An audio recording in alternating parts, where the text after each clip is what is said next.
Welcome to Introduction to Tamper Evident Devices. I'm Datagram, and you're probably going, who's this asshole? So I have a pretty solid background in Tamper Evident technologies. I just gave a 2-day class earlier this week at Black Hat on this very subject.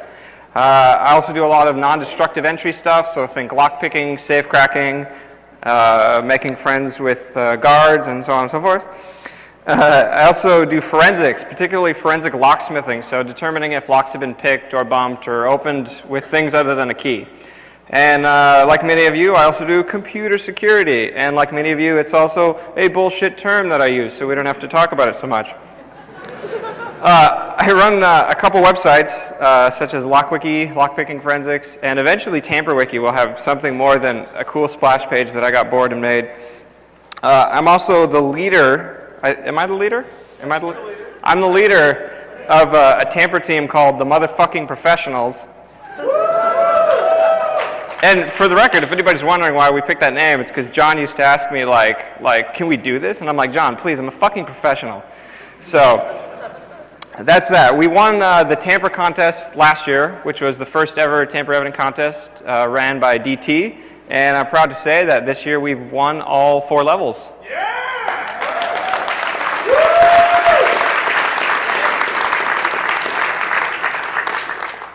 All right. So, what the hell are Tamper Evident? There's a cord here, and I'm not. Jesus. I thought this was a professional conference.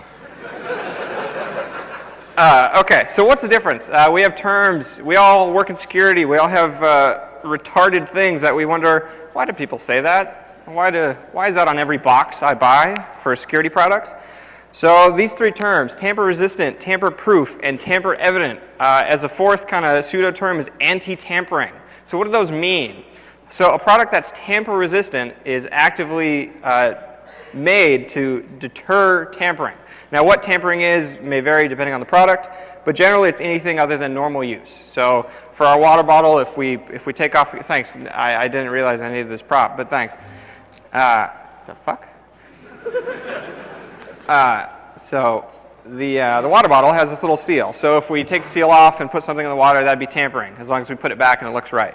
Something that's tamper-proof doesn't exist, but a lot of companies use the term to denote, oh my God, to denote something that's, cannot be tampered with. And, that by definition means every definition that you can think of for tampering would be protected against. So it's the same like saying, this computer's hack-proof or whatever. So we all think that's retarded, and that's retarded.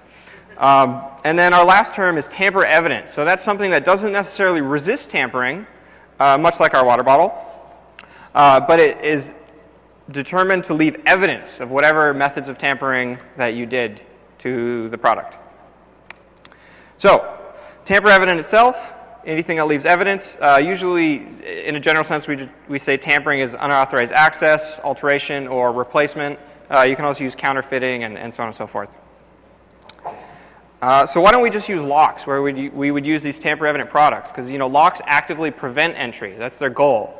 Some locks are tamper-evident. They're meant to show that that the lock has been opened with something other than the key, but that's not always the case. So the main thing is it better to prevent an attack or detect an attack, right? So think about that. Think about a shipment of nuclear materials. Is it better to prevent someone messing with it or better to detect when someone has messed with it? Because by attempting to prevent, we assume that we'll be able to detect all of these methods, by default, or that they would not happen. Tamper devices, by their very nature, that's the Jaeger kicking in, they enforce you to inspect them. Because again, they're not locks. They're not resistant to tampering or physical abuse. And locks are pretty expensive by comparison. These tamper seals are just little metal or plastic things that look a lot like locks. They're essentially one-way locks, but they cost a lot less. And think of also the cost of maintaining, key maintenance and key control and distributing keys and disposing of keys and all that kind of stuff. And then you also have to consider, environmental considerations. Will the lock function in this environment?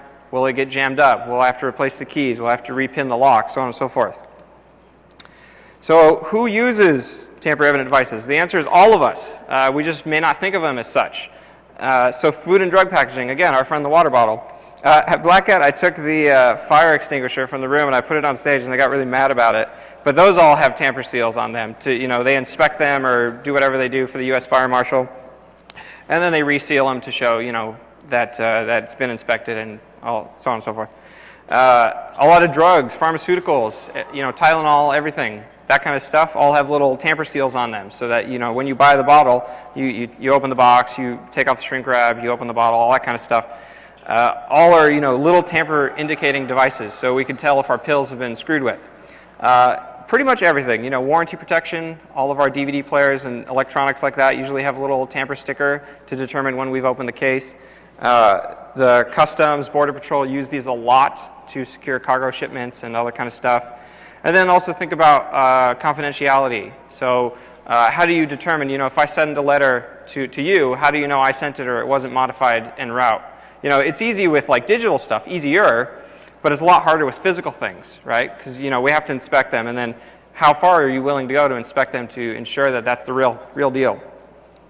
We also use them a lot for international stuff and government level, three-letter agency level kind of stuff. So for example, nuclear safeguards. When we transport or I actually don't know what we do with nuclear materials, but whatever we do with them, we seal them. All these little containers that have the plutonium or whatever. And we also use these heavily for treaty enforcement between countries. So agencies like the ayeah and the United Nations, they'll say, hey, country A, we're not going to make bombs, and country B agrees. So how do you enforce, this idea of two countries agreeing to something when, you can't just have representatives of each government, watching everything they do. So think in terms of like Pakistan and India and North Korea, China, all these nuclear arms treaties we have to say, okay, we're not going to make bombs. How do we enforce that? A lot of that comes back to tamper seals. We seal them and then determine if they've been tampered with, when the inspectors come, however routinely it is. So we're going to go over a little history, and then we're going to talk about two basic types of seals. So this will just give you a brief overview of all the kind of stuff that you use in modern day. So the original idea was that we used a lot of clay or mud, and we'd dry it over something. So think of a box. We're going to cover it in clay and then put this pattern. So for you to gain access to the box, you have to figure out how to remove that clay and then put it back when you're done. So that may or may not be difficult, especially when it's, 1800 or 800 BC. You don't know what the fuck you're doing. This is another example from, long ago. And so we would, let's say we have our box again. We tie rope around it, right?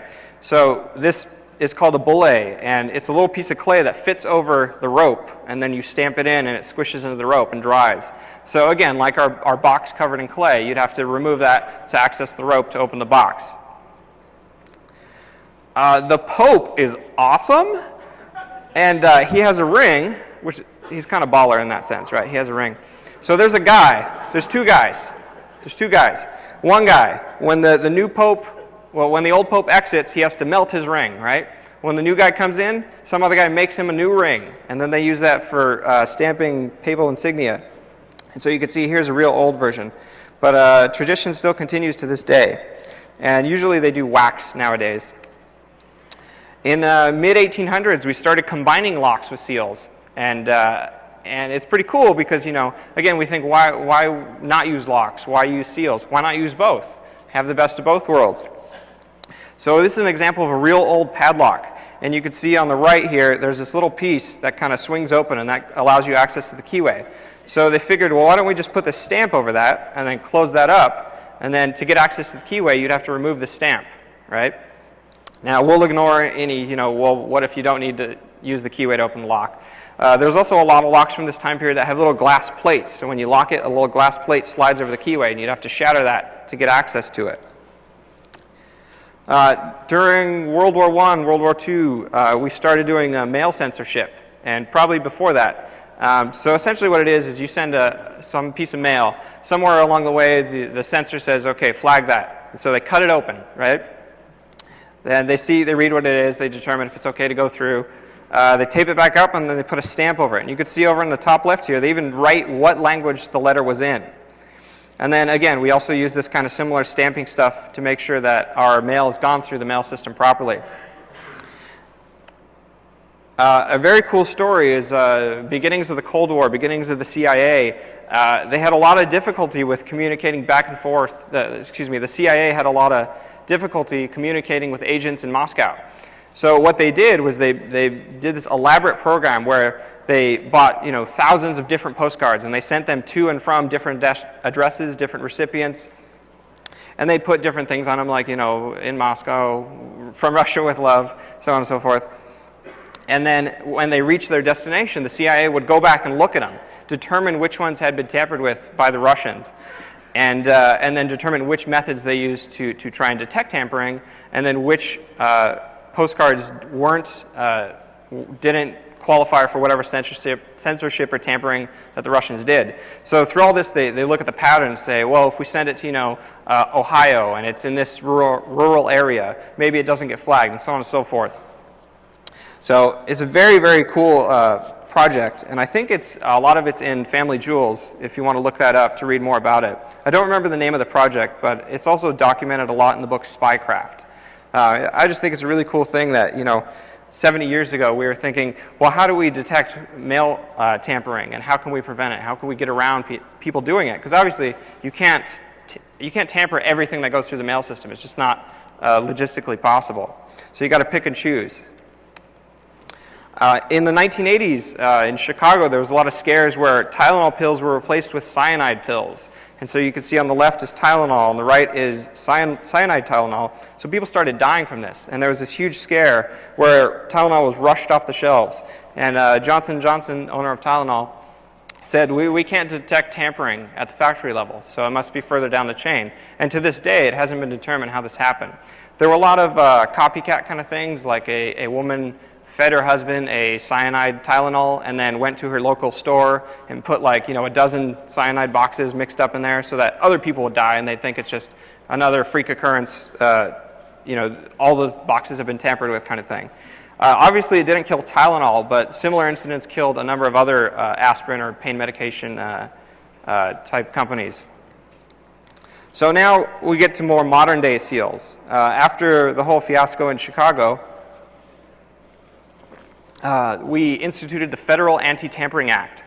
And so all pharmaceuticals now have to have, these different layers of protection. So think of it just like computer security, where we have defense in depth. We don't just have a firewall or a, what the hell do we use in computer security these days? We don't have IDS or all that kind of crap. So now you have to open the box, and inside the box you take your little shrink wrap off. You attempt to take the child-proof container off, and then despair, usually. And then there's this little wax adhesive combination seal that's over the actual pills themselves. On a lot of electronics, we use these little warranty stickers, right? So this is the first generation of this particular Xbox tamper seal. And it's just this little silver seal that says Microsoft. If you try and pull it up, it leaves a little residue that says void or opened or whatever it is. And so there started to be videos of people taking these off on YouTube. And Microsoft, I believe their official response is that, well, that's cool, and we're always looking to make our product better, so they instituted a new seal. And now there's videos of this being removed with a hairdryer on YouTube. It's essentially a sticker. So I think you're all comfortable removing stickers at one point or another. We use these a lot. One thing I found out recently was that the duty-free bags at airports, you could actually take different kinds of chemicals on board planes as long as they're sealed in the duty-free bag. Now, depending on where, yeah, right? Holy shit. And it's funny for me because it's not legal for me to fly because I have all these dangerous chemicals that I use for the tamper stuff. And I can't be like, hey, can I bring this gallon of acetone on board? I paint my nails a lot. So I found out that you could actually take these on, with certain size, certain chemicals, as long as they're sealed. Now, depending on your airport, depending on where you're going, domestic, international, you may be stopped and they may remove these from your persons before you get to the terminal, and you can only buy them after you check in and crap like that. But I think it's very interesting that we rely on these. On the right is a check and deposit bag that is used by a lot of banks. The one in the picture is actually a Bank of America bag, but there's a lot that are almost extremely similar. And you just throw your cache in, then seal it up. And then, obviously, if someone wants to steal it, they're just going to steal the whole damn thing, and it's not going to matter. But if somebody tries to take, a portion of it, they have to figure out how to get that out and then reseal it without leaving evidence. Now, obviously, the missing cache may be evidence, but think of, if we want to transport sensitive documents or company secrets and so on and so forth in these. I got to stop saying so on and so forth, don't I? We also use these to seal evidence bags. Similar to the plastic bag here on the right, there's a lot of evidence bags that look the same. This is just a manila folder with some evidence tape over the edges, but we use these pretty heavily for this kind of stuff. We started using these not too long ago in electronics. So all these sites like Hackaday that, people are like, oh my God, I got the latest new iPhone awesome version, holy shit. And I took it all apart, and then I reprogrammed it so that like titties appear when I boot up or whatever. And so companies are actively trying to stop that. Stop reverse engineering of their products, stop modification. Again, we could go back to like Xboxes and stuff where they don't want you to mod it or do anything against what they want you to do with it. So they started making both tamper-evident and tamper-resistant electronics. So in the photo is just this little chip, and all the leads are coated in a thin layer of epoxy. So if you wanted to remove this chip or get access to the leads, you'd have to remove that and then figure out how to repair it. You could go hardcore and become the government, where you just coat the whole damn thing in epoxy, the entire PCB. So it's essentially just a little black box at that point, where you don't really know what it does, but it just plugs in somewhere, and then hopefully it works. It's used a lot on little DRM chips too, and military crypto electronics. A lot of these are also tamper-resistant, where they destroy themselves if they detect tampering and so on. How many of you have a BlackBerry or an iPhone? If you take off the back right now, you can see a little white seals, and some of them are water sensors, and some of them are little covers for the screws, so that if you wanted to take your device apart, you'd have to remove all those little stickers or break them when you put the screwdriver in. So all these are little warranty protection type things. The water sensors don't really evidence tampering so much, since the only thing they do is detect water, right? Or other types of liquids, but for the most part, just water. So a lot of people ask me, well, what about like tilt sensors on packaging? Like you send a crate and you put a tilt sensor in it. That's kind of a tamper-evident device, but that's more of a cover-your-ass device. So if something happens in transit, then you could say, well, the tilt sensor went off, so this must have happened. How many of you have to take a piss test for work? Funny story, in the contest this year, there was a medicine bottle that looked pretty similar. And I filled it with apple juice, and there's a picture of me drinking it like that. Yeah, and another team used Jack and water that looked a lot like pee too. I don't know what's with us and pee, but let's stop talking about pee. Anyways, we use these for a lot of medical type stuff. So specimen containers, and you can see the blood vials in the center, and then even some more expensive medicine bottles will actually have a tamper-evident seal, so that you have to physically break it. And it's not like the normal seals, like the one on the left here, or the normal kind of water bottle seal. It's meant to not be able to go back to the way it was. You all have gas, water, and power. All of your little meters have little tamper seals on them. And they're just these little tiny plastic things. And again, tamper-evident things don't resist force. You can just snap these off with your fingers. It's just a little piece of plastic. But if it's gone, the next time the guy comes to check your meter, he files a report saying something may have been tampered with. And then they choose to investigate or not. For cargo transportation, we use more heavy-duty seals for the most part. We'll talk about different types of seals in a bit, but these are called bolt seals. And they're essentially just a one-way lock that snap through the hasp of a truck. The IAEA does treaty monitoring for North Korea, and this is an example of a cup seal that they use. And so this half of the cup seal is actually not unique. So you could technically replace it with one of the same size and the same hole diameter and the same hole position. But what they do is they take a knife and they scratch it up in here, and they add little dabs of solder, and then they take a picture of it. They seal it up. The next time they come, they inspect the outside. When they're ready to remove the seal, they cut it open and look at this and compare it with the picture to determine if it's been tampered with. This is a photo of Marines sealing a can of nuclear material with just a little tamper seal. And if you remember back to our evidence slide, this is essentially that same little red adhesive just being applied to the nuclear container. So, as with most security products, there's a lot of bullshit.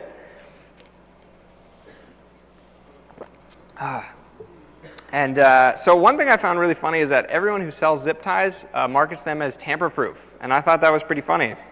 Now, how many of you are uncomfortable opening a zip tie?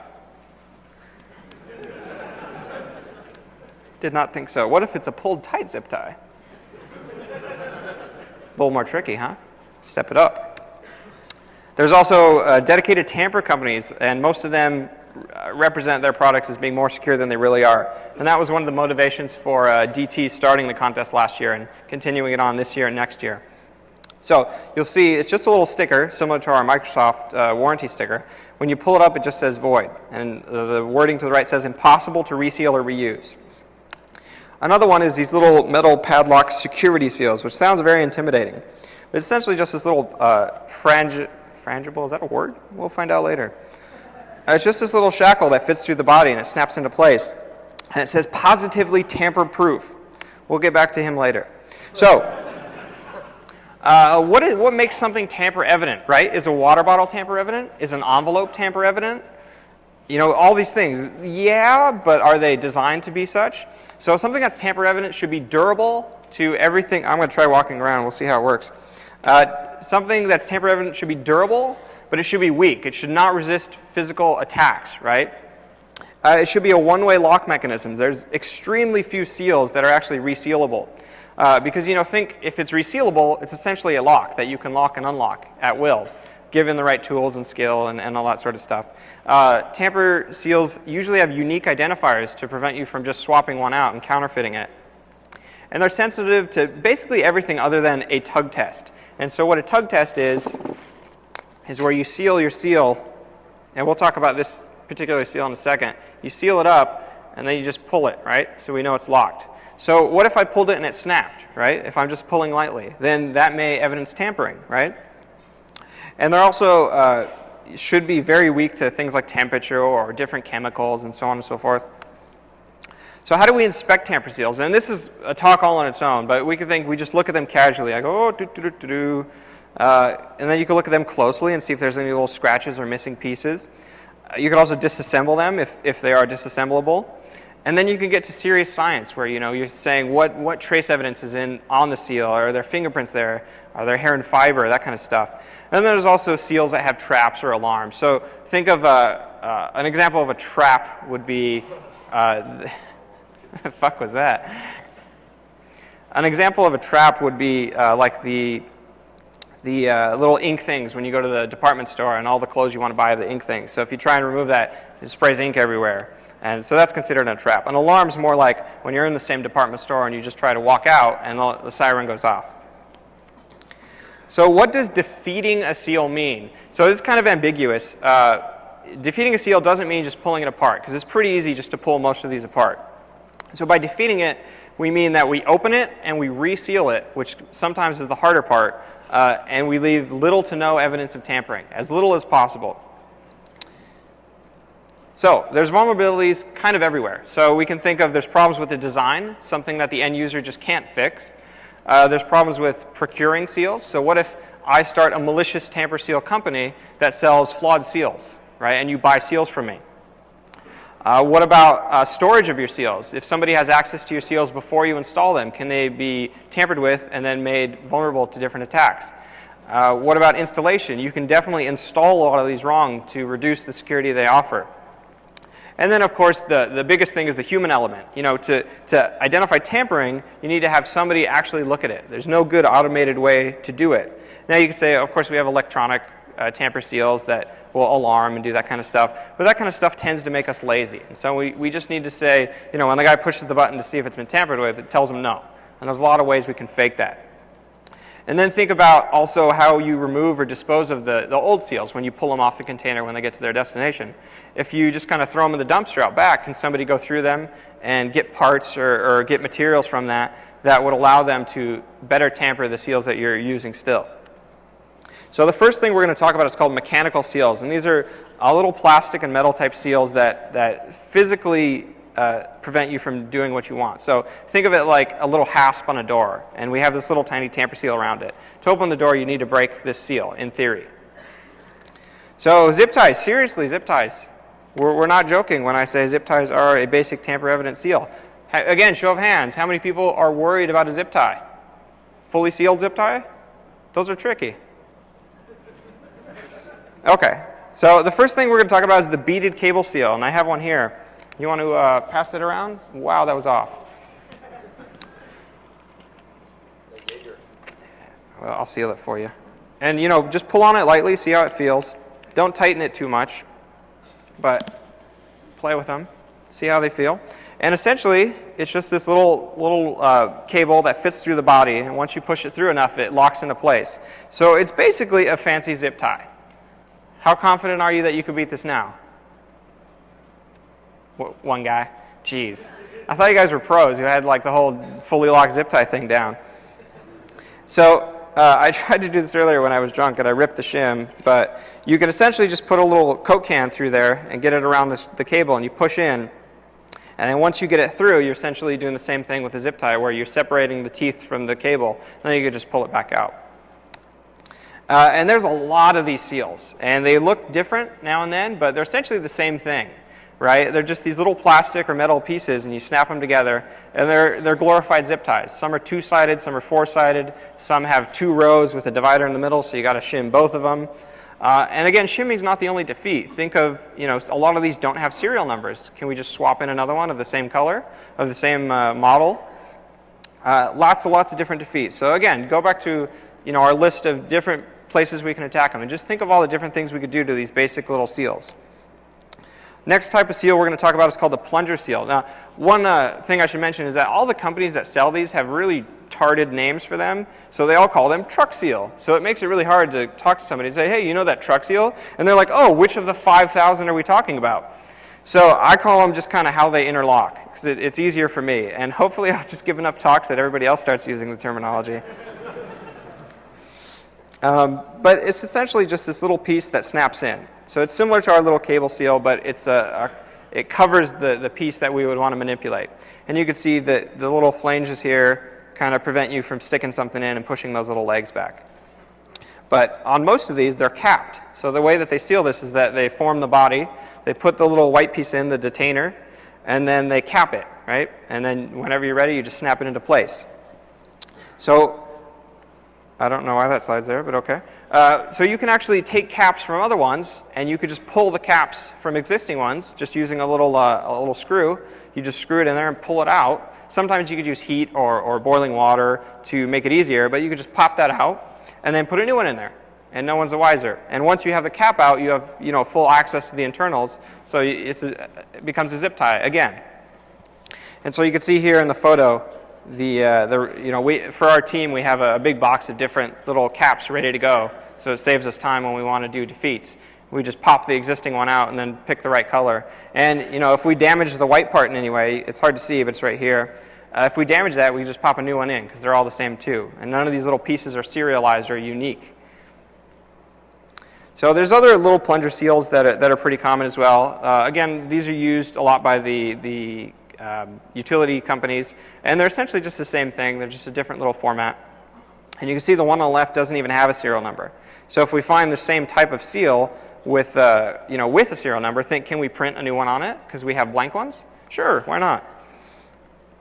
The padlock seals are called so because they resemble padlocks, and they're kind of nifty. The one on the left just uses little spring-loaded detainers that shoot out when you push the shackle in. So you can think, can I shim that? Can I just put a little piece of wire and get around that? You can actually just remove the shackle. You can cut it and take the pieces out and then put a new one in if you have it. And you know, all these other kinds of defeats we talk about. The one on the right is funny because it sucks. So this is our tamper-proof seal, right?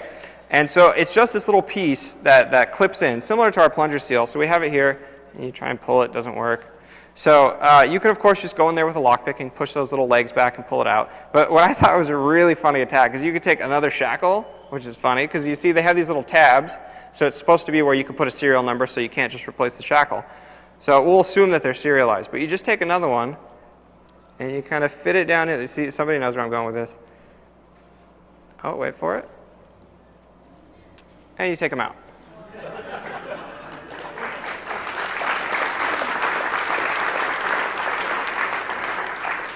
And it reseals. Super.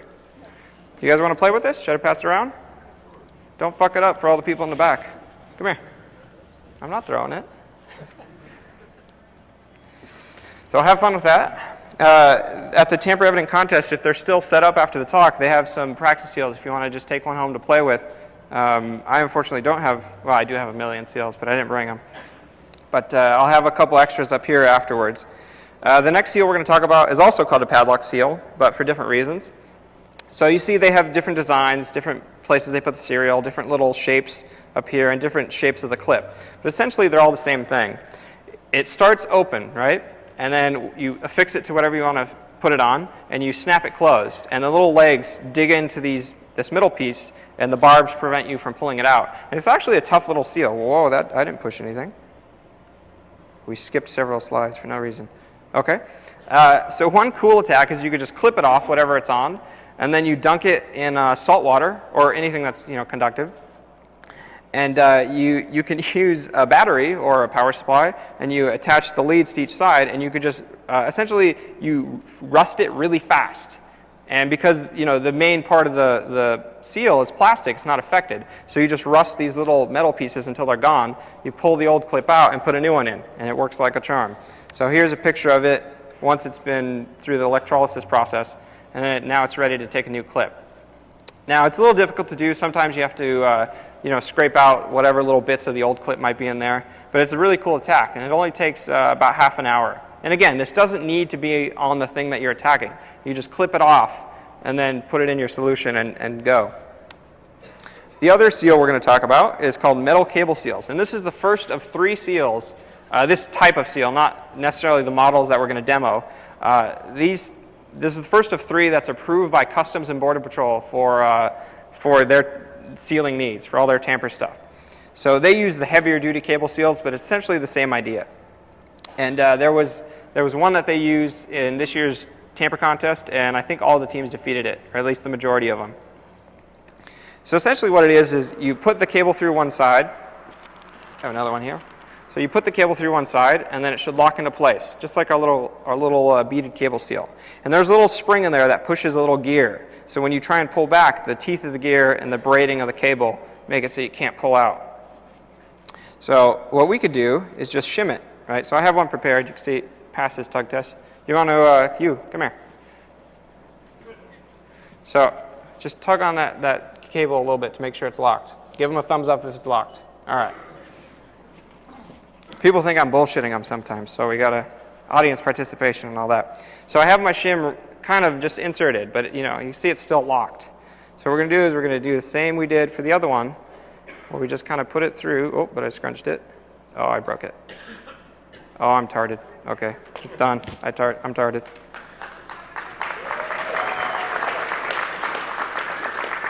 Shut up.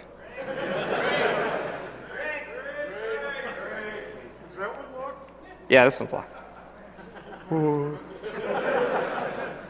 Oh, it's tarded. I ruined it, sorry. Too much Jaeger. You can thank Dark Tangent for that. What you can also do is just put a little magnet on it, and it'll pull the gear away, and then you can pull the cable out. So hard drive magnets work. Obviously, you need a different magnet depending on the size of the gear, the strength of the spring, and the size of the cable, but definitely doable. The next seal we're going to talk about is called the metal ball seal, and these are, every company I could find that sells these sells them as tamper-proof. No tamper-resistant, no maybe you can tamper it. Tamper-proof, every company I can find.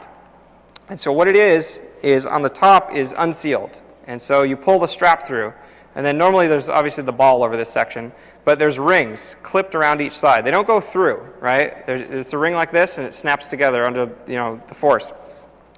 And when you push the strap through, it pushes the rings through, and they snap together when both sides can fit through the holes.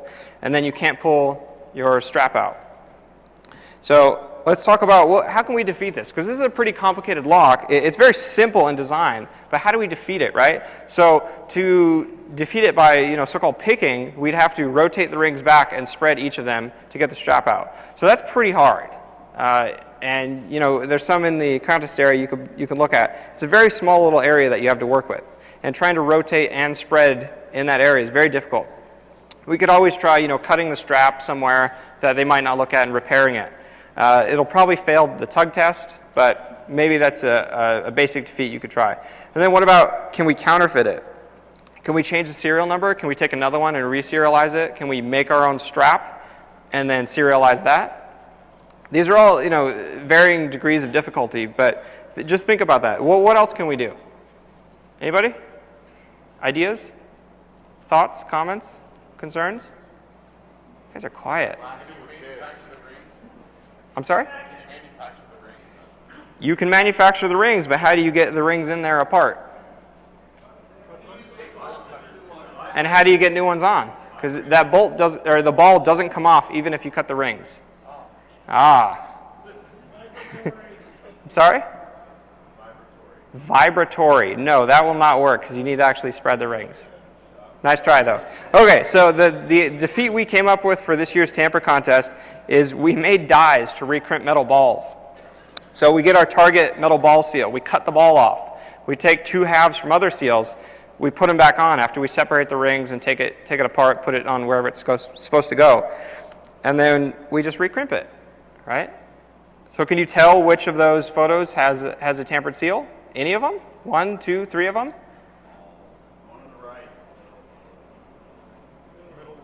Well, I didn't tell the people at Black Hat, so I guess I can't tell you, but there's at least one of them has been tampered with. It's difficult, and it's kind of a contrived thing, obviously, because you only see one view of the seals, but it's very difficult to tell. So think of this from arm's length. Very difficult to spot. The next seal we're going to talk about is a bolt seal, and we talked about this a little bit earlier. There's lots of different varieties, and you know, do they serialize both the bolt and the body? Is the bolt all metal or is it covered in plastic? And then they have various little anti-spin techniques. So here's what most of the insides look of them, and there's two varieties. One uses a little clip, and one uses a ring. So this is an example of the clip one. It's just you put your bolt through, and then the clip snaps around the head of the bolt, and then you can't pull it out. You can also see on the left it has these flats to prevent you from twisting the bolt while it's in. You could twist it if you turn hard enough, but you'll chew up the plastic. And again, that'll leave evidence of tampering. So let's talk about some basic defeats for these. We could just cut part of it off and then try and reseal it and see how it works.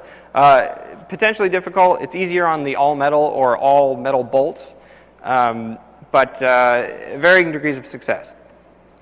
We could also drill and repair or replace the bolt. So think, is that hard? It's pretty hard depending on the bolt. The ones that actually don't spin, probably a little easier because you don't have to worry about the bolt moving around. But you just put a drill at an angle, which is a difficult thing in the first place, and you just go down there and hit the little ring or the clip. Oh, well, I'll tell you about something we did this year. We had a Tamper O Day. What we did was we made a custom little drill piece, and it just fit around the body of the bolt. And we put it on our drill and it'd spin it, okay? So we'd spin it, and while spinning it, we'd pull both sides. And doing so causes friction between the little clip and the bolt. And it slowly chews away the bolt and the clip until it can pop open. And on tamperevidentwiki.com after the conference, you guys can see all of our documentation. There's some videos of us doing this on YouTube. I think you just search Defcon 19 tampering. Yeah, Defcon 19 tampering, and you can see the video. And it works really quick, and it's pretty easy. And depending on the design of the bolt, you know, it will leave no marks or little marks. And it's kind of a beta thing. We need to work on the design of the tool. But for now, it works really well, even though it leaves some marks on the body from just having to grab it. But we're working on it. So the next thing we're going to talk about are called crimps and wraps. So the first type are crimps that are similar to our mechanical seals, but essentially they're little pieces of lead or aluminum that we squish.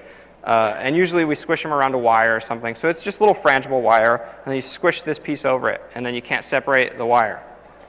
So in this example, this little flag just gets rolled up over a wire. And it's very tight, and it's hard to pull the wire out. Most of these basic types of crimps aren't serialized, so they're very easy to counterfeit if you have the same, in this picture it has a USLC type thing. They're very easy to defeat if you have the same type of crimp or if you can replicate that type of effect. And there was a bunch of little crimps in this year's contest that everybody defeated. So here's an example of a squeeze crimp. So instead of the roll that just rolls that little flag up, you physically squeeze a little piece of lead or aluminum, and then you leave an imprint if your die has a little imprint. And these are kind of cool because if you actually take the time to inspect them very thoroughly, then you could get a pretty good degree of anti-tampering out of them. Because think, every time you crimp one of these little pieces, it's going to deform in its own unique way. So if you take a really high-resolution photograph of it and then you inspect it in that same manner, then you could potentially detect alterations to it or replacement. There's a lot of lead seals in the contest this year. They were all defeated. I think we all basically use the same thing where we clip the cable and then we put it back in and crimped over it so that it's stuck again. But there's lots of different things you could do. And again, so think about how far are you willing to go to detect tampering? Because it's obviously expensive the more you do and the farther you go. But are you willing to go that far? Think back to our example of Russia and the US with the postcards. How much mail are you willing to censor or pass through this tampering to detect spies and all that kind of stuff? This is a photo of the seal crimping tool. It's just a basic little hand tool. There's these self-crimping seals that are pretty cool, and essentially they're the same thing. You thread a wire through the back, but you could just snap them together with your fingers. They suck pretty hard, actually, the ones that I found at least. You can see on the right, that one's actually a fully locked thing, and you could just essentially put a little lockpick in there and push out the parts that need to be pushed out and reopen it. So this is something that's more familiar to you guys. And these are just little plastic wraps that fit around a lot of pharmaceuticals or food packages and that kind of stuff. And they kind of have mixed effectiveness. A lot of people put these on their products just to say, I have a tamper seal on my product, with no eye to how good it is or how valuable it is to quality assurance and that kind of stuff. But the real question with this kind of stuff on food and pharmaceuticals is what's your real goal, right? So is your goal to prevent replacement of the pills, replacement of the bottle? Is your goal to prevent people opening it and doing whatever they're going to do with full access? What if we just take a needle and inject some kind of doping agent onto the pills? Would that be detected? Because obviously, for the most part, you can bypass this little seal. Now again, we talk about defense in depth. We have for our normal bottles, we have all these layers of things that we have to go through to open it. But think of these things. Is that the right thing to do? A lot of these that are used aren't very good. And usually it's the design of the bottle, like this kind of seal is similar. And if you just put this in boiling water or just very hot water, it'll loosen up the plastic and you could just go pry it open. And depending on the container, what's inside of it, you could just get one off full and then just put it back on at your leisure. And the same is somewhat true for these, although these little plastic ones are a bit more,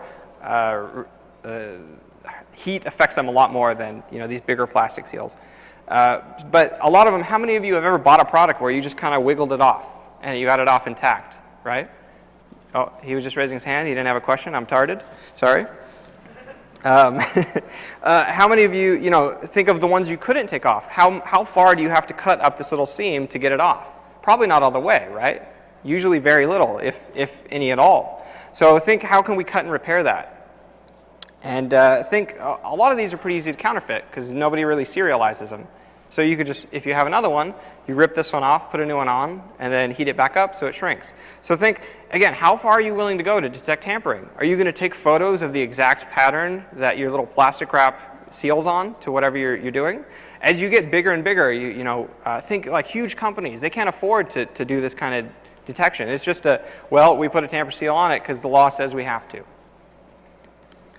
The next and last thing we're going to talk about are adhesives. And adhesives are super popular for sealing a lot of stuff. Almost all the packages we get are sealed with some form of adhesive. And then you can also extend this to think about envelopes and that sort of stuff and the bank bags we talked about earlier. But adhesives are kind of, they're not very great. And one funny thing is that there's no standard for high security tamper adhesives. There's one for mechanical seals, but I thought the funny thing is that they don't actually test for tampering for this standard until 2012. So there's all these seals that say, we're compliant, but it doesn't mean anything just yet because they haven't enforced this tamper evident testing. So adhesives are kind of bad because they're misunderstood. A lot of companies think you could just slap on a sticker, on the back of your Xbox, and then you're great, all the morons in the world are just going to rip it off and they go, oh damn, I guess I can't sand it back now. But think of a more sophisticated attack. Can we shim it? Can we just put like a piece of Coke can or wax paper and just get it up?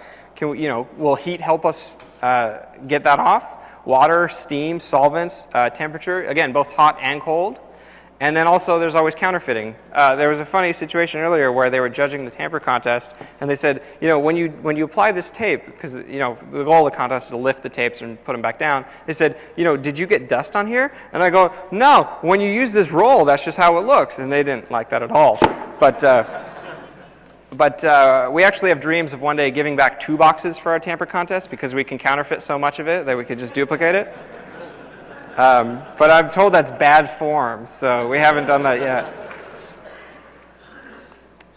yet. So the thing about this is that you could put whatever you want on a piece of tape, but that doesn't make it any better than a piece of tape. So this is an example called Tamper Evident tape, and it's tape. And it's not very good at being tamper evident. Now, the main feature of this is that if you cut it, think again to our targeted example, if you just take your knife and you slice it open, it's going to be very difficult to realign all these little lines so that they look right.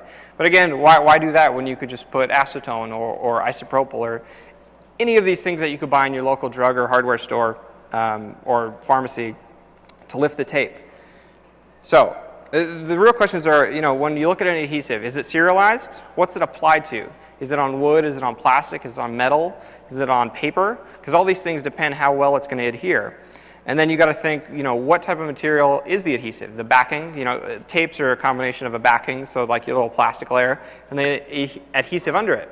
So you combine that with whatever you're sticking it to is going to determine how well it sticks and how long you need to leave it before it sticks. Because think about a big company. You're a shipping company. You get an order in. You want to get that out as fast as possible so that customers are satisfied. So you slap tape on it, and then you send it out right away. Well, that tape hasn't had time to cure, so it's going to be a lot less resistant to attack. So think about how do you integrate all this kind of information into making a more secure tamper-evident system. And then you got to think, well, what type of residue, if any, does the tape leave behind? How much do you really need to remove to open whatever it is you're working on? Because the answer is generally never all of it. Almost very rarely it is you have to remove the entire piece of tape, right? So the two things we have, and we'll go right into them, is full residue tamper tape. And that's where if you pull the tape up, if you just physically force it up, it'll leave behind a residue. And that residue will be the full width of the tape. So you can see here, there's a little residue all the way to the bottom, right? And then a partial residue tape will only leave a certain imprint. There's also what's called no residue tape, where when you pull it up, it doesn't leave anything behind on the substrate, but it voids itself. So the tape now says void or whatever, in the same way that this leaves behind residue. So let's talk about solvents, because solvents are probably one of my favorite aspects of adhesives, even though I never paid attention in chemistry in school. So let's think about common solvents. Acetone, isopropyl. Carbon tetrachloride is funny because the CIA used to love it. I don't know if they still do. I'm actually not with the CIA, if you hadn't noticed. Yeah, food. But it's extremely dangerous, so we don't really use it for the contests. And I think it might even be illegal in a lot of the nearby states. But it's actually extremely effective at lifting a lot of adhesives. Methyl ethyl ketone is pretty strong, but it could be useful for some stuff. And then pretty much the sky's the limit. Any type of solvent will probably work on something.